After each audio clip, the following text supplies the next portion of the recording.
For years in the NFL, teams bet on tools and lost. Lately, that paradigm has shifted, and the teams who have chased that upside have been rewarded. Jordan Love was that kind of chase for the Green Bay Packers.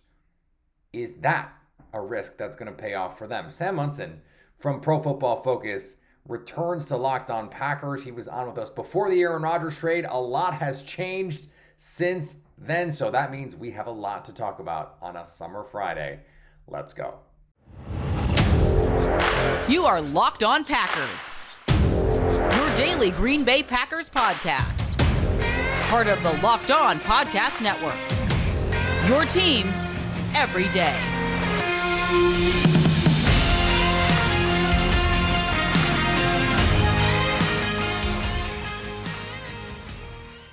You are Locked On Packers, part of the Locked On Podcast Network, your team every day. I'm Peter Bukowski, and I cover the Packers for The Leap, a newsletter I would love for you to subscribe to. Follow me on Twitter, Peter_Bukowski. Follow the podcast on Twitter, Locked On Packers. Like us on Facebook. Subscribe to the podcast, iTunes, Spotify, Google Podcasts. Wherever you find podcasts, you will find Locked On Packers, the #1 Packers podcast on the internet. And the show for fans who know what happened. They want to know why and how. Thanks to everyone who makes Locked On Packers their first listen every day. We hope you like starting your day with us as much as we like starting our day with you. And this episode of Locked On Packers is brought to you by our friends at eBay Motors. A championship team is about each player being a perfect fit. It's the same with your vehicle. So for parts that fit, head to eBay Motors and look for the green check. Stay in the game with eBay Guaranteed Fit. ebaymotors.com. eBay Guaranteed Fit only available to U.S. customers. Eligible items only and exclusions apply. We have a Summer Friday conversation with Sam Monson from Pro Football Focus. Here, a wide-ranging conversation. We're going to touch on a lot of different subjects. We're going to go live. Just a reminder, we're going to go live tomorrow after family night. So this episode is going to be a little bit on the shorter side. We had some technical difficulties. Those of you listening will not notice, but those of you watching on YouTube certainly will notice some of the issues just in terms of continuity. Maybe I shouldn't have said anything. Maybe you won't notice. But I had a producer once tell me there's no such thing as continuity on the internet. So here we are. Let's dive in with Sam. Since the last time we talked to our next guest, Aaron Rodgers had been traded. There's been an NFL draft. The whole free agency period has taken place that the Packers didn't really take part in, so we don't have to miss or catch up on anything there. Sam Monson, PFF lead NFL analyst and co-host of the PFF NFL show, joins me now once again. And Sam, as I mentioned, a lot has changed. And I know a lot of Packer fans are going to have a close eye on what's going on with Aaron Rodgers. I actually want to close on a little Aaron Rodgers stuff at the end. Let's talk about Jordan Love. Let's go back in time. What was your thoughts on Love pre-draft? Didn't love him as a prospect. You know, he's one of a number of guys that have come along in recent years who have been very raw, big tools, big arm, athleticism, capable of making spectacular plays, but didn't necessarily make them all the time, even in college. And that it's always a little bit of a red flag, I think, if you don't have a decent body of just consistent, dominant play at a lower level. You're now expecting somebody to be better at a higher level of football. But he was also another guy who had the confounding factor of, changing offenses and not coming into the league, coming off his best year. The previous season was better than that before everything kind of changed around him. And that adds a layer of difficulty in projections. And then the other confounding factor is that group of quarterbacks actually has a pretty good track record in recent years. These toolsy guys have actually turned out better than they had the previous run of those toolsy type quarterbacks, where a lot of those guys were big busts and cautionary tales of why not to draft that kind of player. All of a sudden you have guys like Mahomes come into the league who, all the tools in the world, but wouldn't stay in the pocket at Texas Tech. And the whole thing was ad-libbed. And he turns into the best quarterback in the NFL. Josh Allen, all the tools in the world, not necessarily the greatest quarterback at Wyoming, puts it all together at the next level. So generally, quarterback predictions remain as difficult as ever for these guys. But my inclination at that time certainly was don't love Jordan Love, but at the bottom of the first round, top of the second, that's where you take a guy like that and then see what you can create from him over the next couple of years. Yeah, and I think that was the Packers' plan. Let's just bet on the traits. Let's bet on the tools. And as you mentioned, that had been a thing that the Carson Wentz's of the world and going back really a decade plus had not worked out. You mentioned some of the names, Justin Herbert, certainly in that draft class. You could add to that list Anthony Richardson in this draft class. We're going to see what that looks like as well. It seems like we've changed the tide a little bit in the way that even we evaluate quarterbacks. Doesn't it? I mean, tell me a little bit about the PFF process, because it does seem like there is now this understanding of like, actually, it makes sense to bank on this upside because you need one of those truly upside guys. Has your thinking on this evolved over time? Yeah, I mean, it's everything, right? It's the most important position in the game. It's the most valuable thing you can get if you find a quarterback on that rookie deal. So it's what everybody is trying to unlock, the secret of that. And as you say, we haven't been good at it forever. So everybody's chasing that, and each year is a new season of data to try and piece together and come up with a better way of doing this, or at least move incrementally in that direction. And I, for PFF, that's obviously what we do year on year, is sort of look back at the last group of guys that have either done what we thought they would, done something different to what we thought they would, and try and figure out, reverse engineer. Could we have seen this coming, right? Could we really predict these guys coming based off all the data we have? And if so, what are those traits going forward? And I think that's generally what everybody's trying to achieve.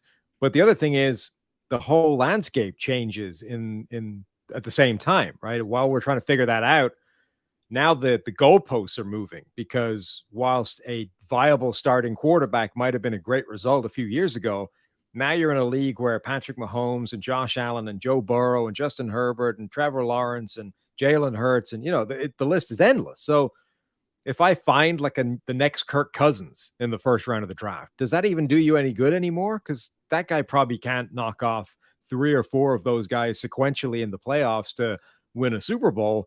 So you almost, even if you have figured out a way of identifying that guy, the goalposts just change, and that almost doesn't do you any good anymore. So it's this constant cycle of trying to get better at projecting in the first place, and then the actual projection you need to achieve changing as well. It's a nightmare. Okay, I mentioned the Aaron Rodgers trade and the draft taking place since we last spoke. What did you make of the Packers draft as we now get a chance to see them in training camp, see them operate here a little bit? Understanding, I'm not expecting you to be like incorporating what we've seen in camp in your evaluations of this. I think that would be a fool's errand anyway. Yeah, it was an interesting draft.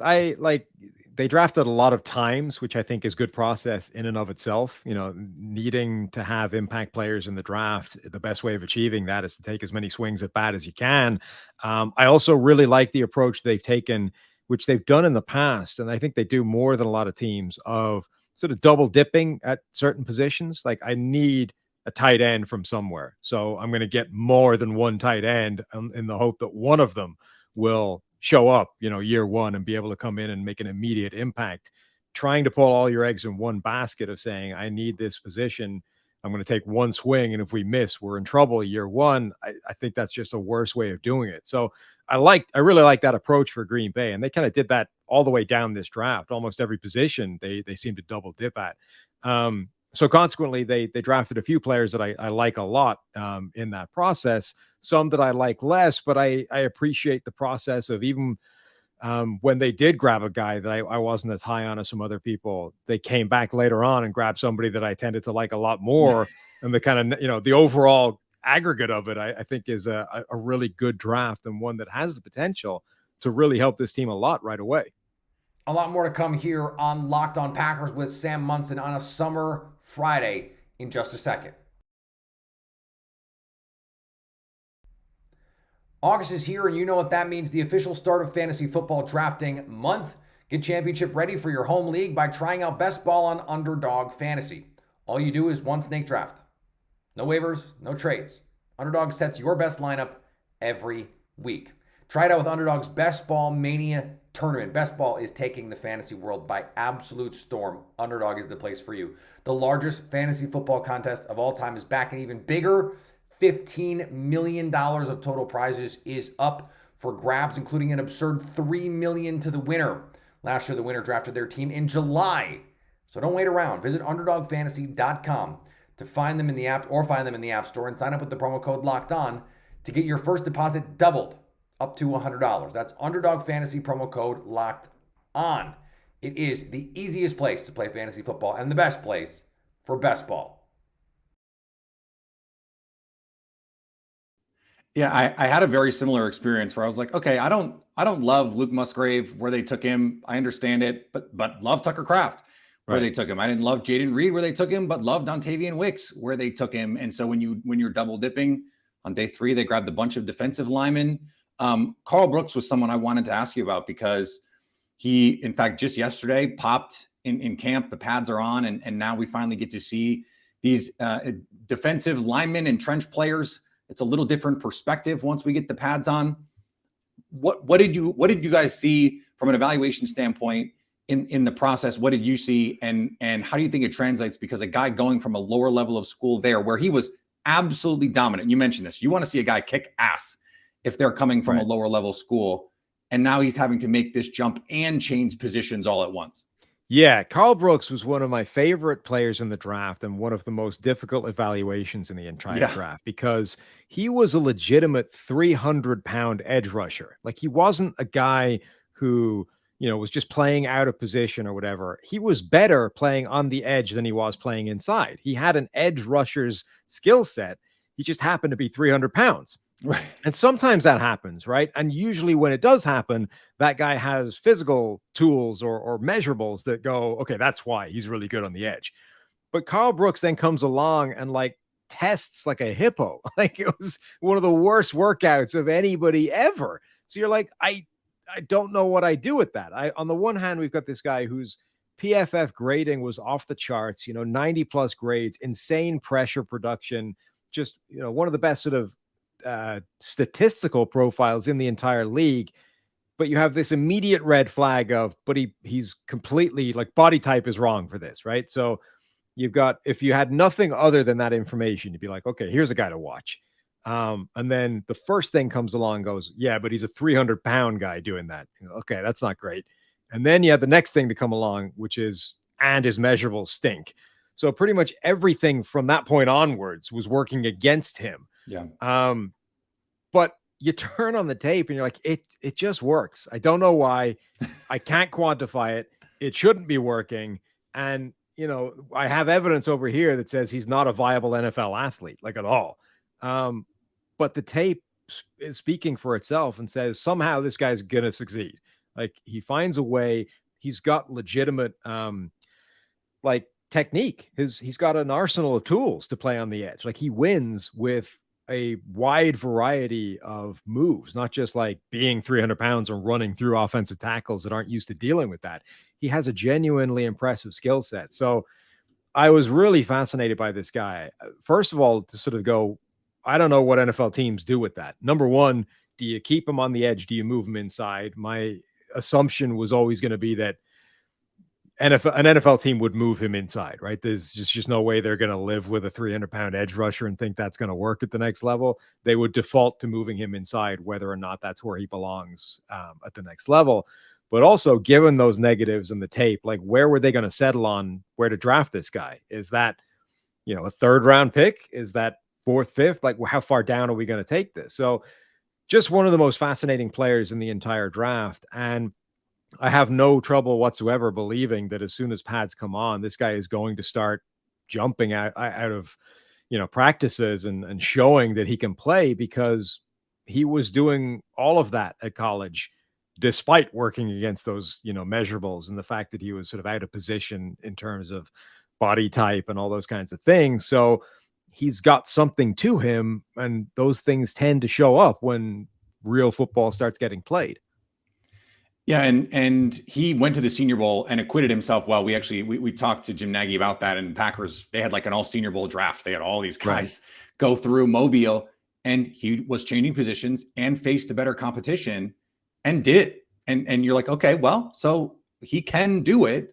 Let's see what it looks like on an NFL field. I'm really excited to see him in preseason. I think, especially if he's playing in the third and fourth quarters of these games, right, he's gonna dump truck some offensive linemen, and it's gonna just be really fun, and I can't wait to see it. let's talk about Matt LaFleur, because I had Warren Sharp on yesterday, and we were talking about expectations for this team, and he said, this team can't afford to not be well coached. What is your perception, Sam, of Matt LaFleur? I'm not going to ask you to rank him in the coaches, but what is your perception of him in terms of the quality of the coaching that you think he can provide Jordan Love? Yeah, I mean, I think he's a proven head coach at this point, and not just a proven head coach in terms of the kind of organizational structure and the kind of GM that is, or the COO, CEO of an NFL team that has become these days, but the coaching aspect of being a head coach. And I think we saw that with Aaron Rodgers, that there was a teething period where they weren't necessarily on the same page all the time, and then they found the answer, right? They found the way of melding what Aaron Rodgers is used to, what he's happy doing, what he wants to do going forward, and LaFleur coming over with this, in vogue offense, the system from Sean McVay, the thing that everybody is trying to run right now. And one of the things that struck me as interesting, I don't know if you've listened to Jordan Rodriguez series, play callers on that kind of coaching tree. But one of the defining characteristics, in my opinion, is that almost all of those guys have had success now. They haven't just taken a system and some have worked and some haven't. Almost all of them are winning games. They're doing well. And the common theme is that they're all prepared to change the system to match the players that they have. They're not just saying, we run the West Coast offense and therefore that's what you're going to do. And if you don't do that well in that, oh, okay, we'll find a new guy to do it. Like, when the West Coast offense was that dominant system in the NFL, like Michael Vick came into the NFL and was told to run the West Coast offense. Like, that's how this kind of thing ran. But now, you've got Zach Taylor coming over and going, well, Joe Burrow is better doing this. We're going to modify it a little bit. And LaFleur with Aaron Rodgers, and each one of these guys is changing the system according to what their players do well and what they don't do well. So I think he's already shown the capacity to modify the scheme and to tailor it to the skill set of the players that he has in the building, which is huge because now that skill set is different, right? It's Jordan Love. It's not Aaron Rodgers. And they're going to have to do a certain degree of overhaul on the offense. And we've already seen his ability to do that. So I think he's a good coach, not just across the board, but particularly for Jordan Love in year one, because we know he's prepared to move the goalpost to accommodate a guy who might not be, as good as other quarterbacks within that system as it stands. All right, we're going to finish up here with some predictions and some expectation setting here with Sam Monson from Pro Football Focus in just a second on Locked On Packers.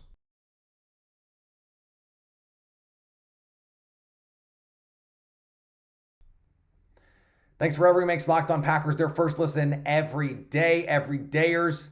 We are live tomorrow on our YouTube page.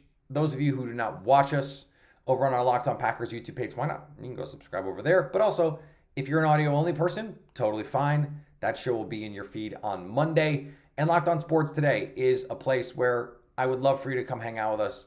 We have a Leap newsletter, also a newsletter I would love for you to subscribe to. So a ton of places you can come hang out. And our subtext. Subtext is a great new feature where I can text directly with you. We're going to talk, we're going to chat. I'm going to send exclusive content to our subtext feed. So go check out our subtext if you want the opportunity to just chat with me and get exclusive content from me there as well. How would you set reasonable expectations for Jordan Love in year one? Like, what do you think is a reasonable high-end outcome? What do you think is a reasonable low-end outcome for him in this offense, given all the parameters that we've set here? He's in a tough spot because normally I would work on the basis that reasonable expectations for a first-round quarterback of any capacity is viability year one. Just simply give me an indication that you can be the guy in the future and that it doesn't like actively make us the laughing stock of the league to have you as a starter right now. You know what I mean? Like that's what the Colts are working on with Anthony Richardson, right? It's a twofold approach. Number one, prove to us that you can be the guy next year so that we come out of this season not going, well, that was a mistake. We got to blow the whole thing up again. And number two, let's just not be embarrassed by you starting for 17 games. Like those are literally the only two things he needs to show in year one.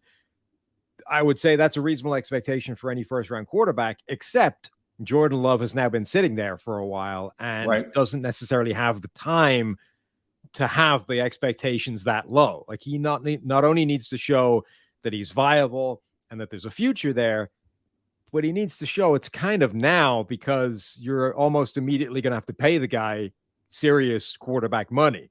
So I think for him, he needs to do better than that, even if it's kind of unfair ask.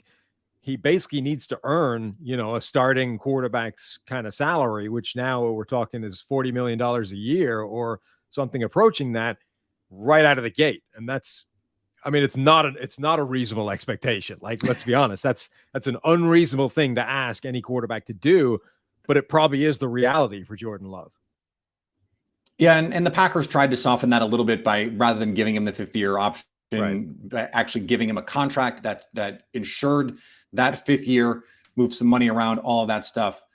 When we talk about the surrounding part of this, and this has been, discussed a lot with Justin Fields and Jalen Hurts and a lot of these young quarterbacks, let's get him the guys around him that can make him look a little bit better. Well, this is going to be the youngest pass catching battery of the last 25 years, save for the 0-16 Browns. Right.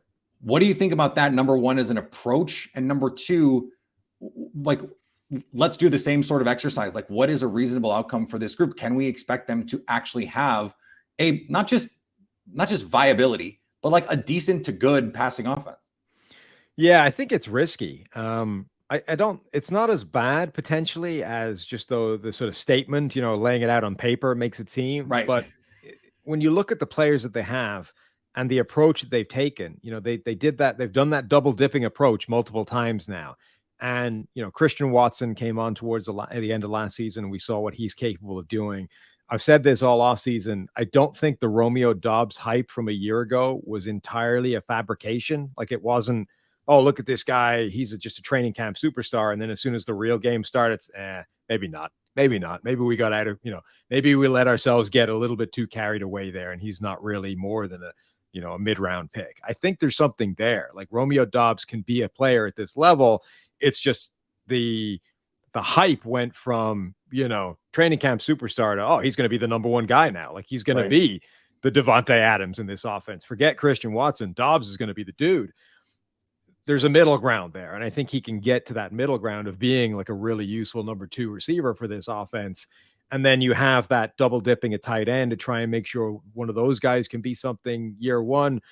What I'm saying is, I think there's a reasonable collection of talent here to be assembled that can be a good receiving core for Jordan Love to work with. It's just that when you put it all together and look at the kind of average age, or just how much youth is involved, it is crazy and virtually unprecedented.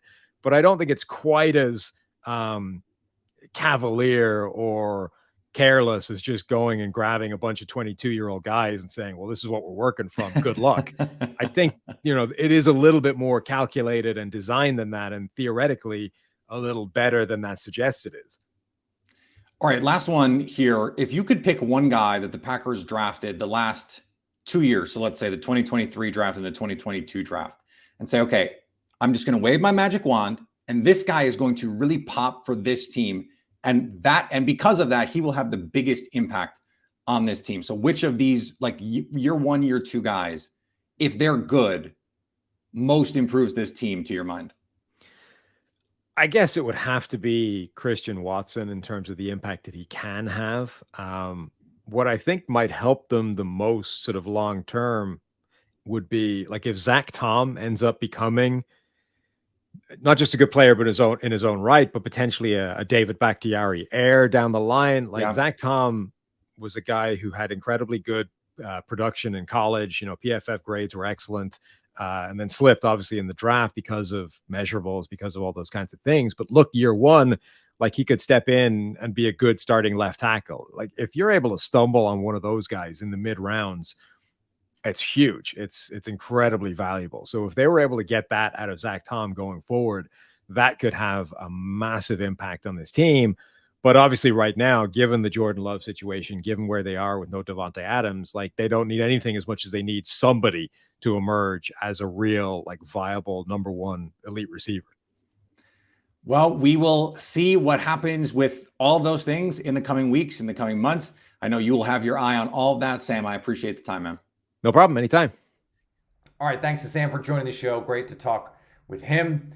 And we're going to be live tomorrow. Family night is here. There's going to be 70,000 people at Lambeau Field for a practice. We're talking about practice, not a game. And I can't wait. I can't wait to talk about it. I can't wait to dig into football with the Hall of Fame game last night. Not that it was a great game. It wasn't. The Browns and Jets combined to play precisely no one of consequence. But football's back, baby. Football is back. So follow me on Twitter, Peter_Bukowski. Follow the podcast on Twitter, Locked On Packers. Like us on Facebook.